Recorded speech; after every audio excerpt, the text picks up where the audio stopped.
All right, hello everyone. Thank you for watching this.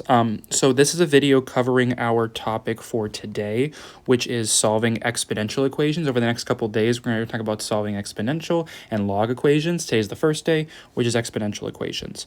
So this is the video I'm leaving for you while you're absent. Please watch this. If someone you know isn't watching this, have them watch it because we are moving on the next day and we do have our test Friday. So again, I'm saying please watch this, okay? So we're going to talk about solving exponential equations, and I'm actually going to do an example for my math lab because my math lab's kind of weird and funky, and so I wanted to give you an example of how to kind of combat that. So first of all, to solve exponential equations, there's really two types. The first type, which is less common, is when we have the same base of the exponents on both sides. So if you have an exponential equation with like bases on both sides, well, that just means you can set the exponents equal to each other. Because if 9 to this power and 9 to this power are equal to each other, then those exponents must be the same. So that one's just as simple as setting those sides equal to each other. Okay, so I'm actually going to solve that one first, and then we'll get to the second type of exponential equation. So again, if these have the same base, then their exponents must also be equal to each other. So 5x plus 1 has to be equal to 7x plus 13. Now we just solve. Let's subtract 1, or actually, I'm going to subtract 5 to both sides first, get the x's combined, 5x. I'll get 1 is equal to 2x plus 13. Then I'm going to subtract 13 over. I'll get negative 12 is equal to 2x. And the last thing to do is just to divide by 2. X is equal to negative 12 divided by 2, negative 6. There we go.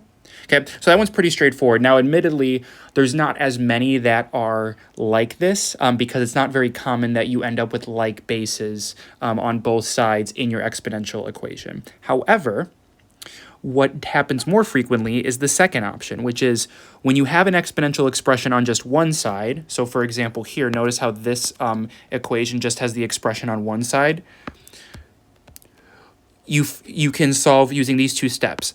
Isolate the expression and take the log of both sides. When I say take the log of both sides, what we're essentially going to be doing is rewriting it in log form in order to evaluate. And from that point on, you'll use your calculator. Okay, so let's say you have an option like example 2, where you have the exponential expression just on one side.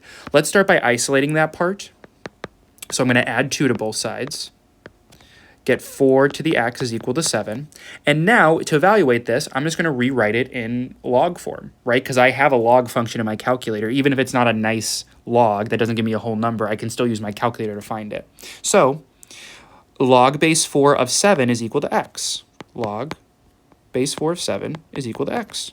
There we go. And so you could literally just put log base 4 of 7 in your calculator, and that would be your answer for x. Now, one thing to note is you can also put it in like this.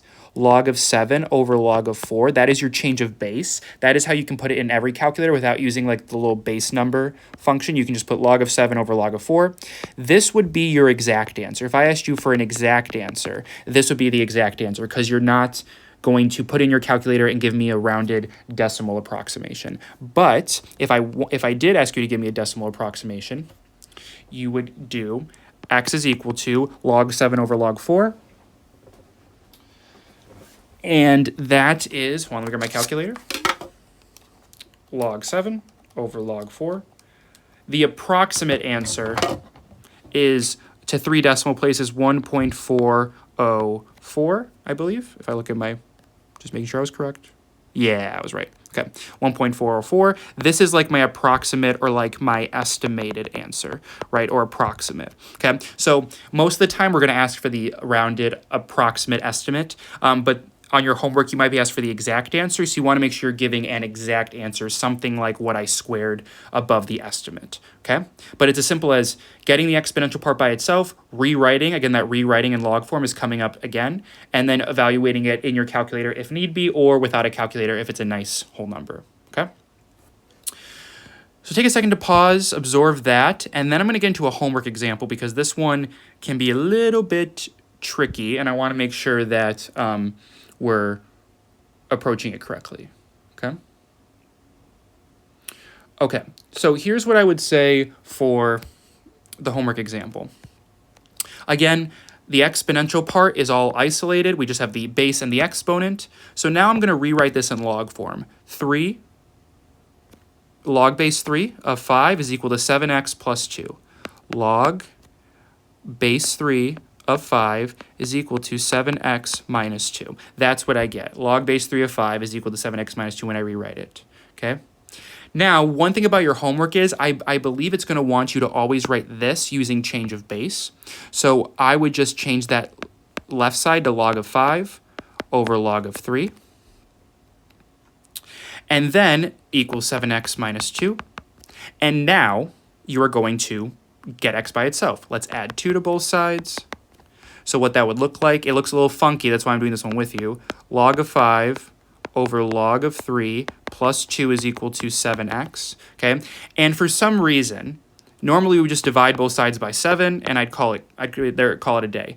But the issue is that because it wants you to write this like that log using change of base, it doesn't want you to divide a fraction by another number. So what it really wants you to do, instead of dividing by 7, it wants you to do the reciprocal, which is multiplying by 1/7 to both sides.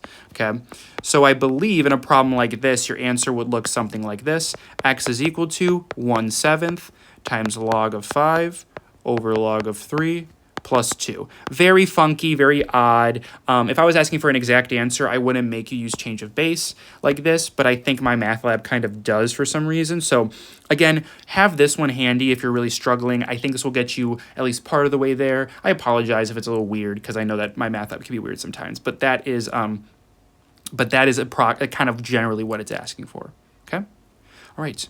So again, take a second to write this down, absorb everything. We're going to move on to examples using E, and then we'll be done. Okay, so take a second to pause, and then I'll move on after you unpause. Okay, now let's move on to solving with E. So E is a similar thing, right? To solve E, same thing, isolate the exponential or the E term. So we're going to isolate the E term or the exponential part, right? We're going to rewrite in log form. We're going to rewrite in log form. And then we're going to solve for x, okay? Please know that we're going to have to use natural logs because if the base here is of our exponent is e, our base of our log is going to be e. So we're going to use natural logs in this. So have your ln button ready. But here's what we're going to do.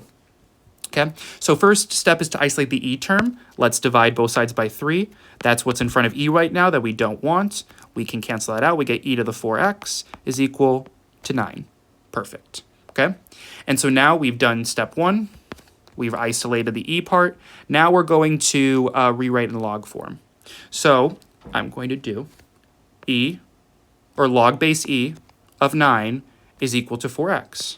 Log base e of 9, and actually let me keep it the same writing so you can see. Log base e of 9 is equal to 4x. Perfect. And then just remember that log base e is natural log.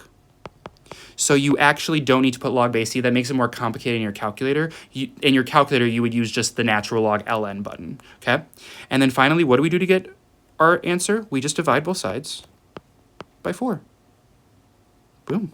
So x is equal to the natural log of 9 over 4. That is your exact answer because you haven't approximated yet. But if you put natural log of 9 and divide it by 4, you get about 0.549 when you round it to 3 decimal places, 0.549, okay? And that's both methods of solving. So again, just wanted to give you this video. Tomorrow we're going to get into logs, solving logs, using some of the properties we talked about last week. But generally, again, just make sure that you are, like coming back to this video if you need help, using the organizer. The key for the full notes with other examples is posted in Schoology if you want to look at that. And again, homework's not going to be due till Friday, so if you have questions, let me know. But please move on to homework. I believe it's 35 in my math lab, and I will see you all tomorrow.